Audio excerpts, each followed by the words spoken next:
میں سے کچھ وہ ہیں جو دیار غیر میں بیٹھے ملک کی سلامتی کے خلاف منصوبے بنا رہے ہیں اور بیرونی طاقتوں کے بل بوتے پر پاکستان میں افراتفری پھیلانا چاہتے ہیں. کچھ وہ ہیں جو بیرون ملک جا کر اپنے ہی ملک کے خلاف زہر اگلنے میں ہچکچاہٹ محسوس نہیں کرتے. وہ نظریہ پاکستان اور نفاذ اسلام کا نعوذ باللہ مذاق اڑاتے ہیں. جانتے ہیں جو بیرون ملک سے بیٹھ کے پاکستان کے اندر جو انتشار پھیلانے کے لیے پروپیگنڈا کرنے کے لیے جو وہاں پہ ایکٹیو ہوا ہے.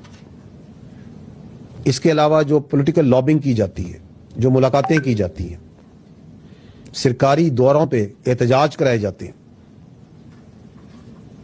سفارت خانوں کے سامنے احتجاج کرائے جاتے ہیں.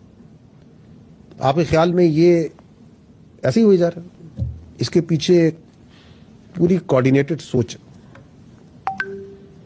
اور بہت پیسہ لگایا جا رہا ہے. اس پہ لابنگ فرمز ہائر کی جاتی ہیں، ان پہ ہی پیسہ لگایا جاتا ہے